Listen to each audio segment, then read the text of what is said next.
જે પણ મિત્રો મીઠાઈ બનાવતા હોય, ડ્રાયફ્રૂટ બનાવતા હોય કે તમે પીનટ બટર બનાવતા હોય, એના માટેનું જે પેકેજિંગ આવે ને કન્ટેનર, એક કન્ટેનર બનાવતી ફેક્ટરીની અંદર આવી ગયા છીએ. અમારી કંપનીનું નામ કસ્તુરબા ઇન્ડસ્ટ્રીઝ પ્રાઇવેટ લિમિટેડ છે. 250 ગ્રામ, 500 ગ્રામ અને 1 કિલોમાં સ્વીટ બોક્સ કન્ટેનર બનાવીએ છીએ અમે. તો સર આ કયું લેબલ કહેવાય?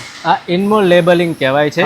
અને મોલ્ડમાં જ્યારે ફિલિંગ થાય પ્લાસ્ટિક, ત્યારે આ લેબલ ફિલિંગ થઈને આ સીધું મોલ્ડની અંદરથી તૈયાર થઈ નીકળે છે. એના હિસાબે આ પ્રિન્ટિંગ જતું નથી કે આછું પડતું નથી. વાહ ભાઈ વાહ, એટલે કે તમારી બ્રાન્ડ એકદમ પ્રીમિયમ લેવલની લાગશે. અને કઈ કઈ સાઇઝમાં સર અવેલેબલ છે? 250 ગ્રામ, 500 ગ્રામ અને 1 કિલોગ્રામ. તો સર આ ડબ્બા કઈ કઈ જગ્યાએ ઉપયોગ થાય? અમારા ડબ્બા એરા મીઠાઈમાં ઉપયોગમાં આવે છે. પછી અમુક લોકો ડ્રાયફ્રૂટ પણ ભરે છે. પછી આઈસ્ક્રીમ, ચોકલેટ, પીનટ બટર છે આઈસ્ક્રીમમાં, એવી રીતના ઉપયોગમાં લે છે. અને ઘણી જગ્યાએ પણ એના સિવાય ઉપયોગમાં લે છે. એટલે કે તમારે પણ તમારી પ્રોડક્ટના પેકેજિંગ માટે આવા સરસ મજાના પ્રીમિયમ ક્વોલિટીના કન્ટેનર મગાવાય ને તો તમને 250 ગ્રામ, 500 ગ્રામ અને કિલોના સાઇઝના કન્ટેનર મળી જશે. તો ઓર્ડર આપવા માટે અત્યારે કોન્ટેક્ટ કરજો. સ્ક્રીન ઉપર મેં બધી ડિટેલ આપેલી છે.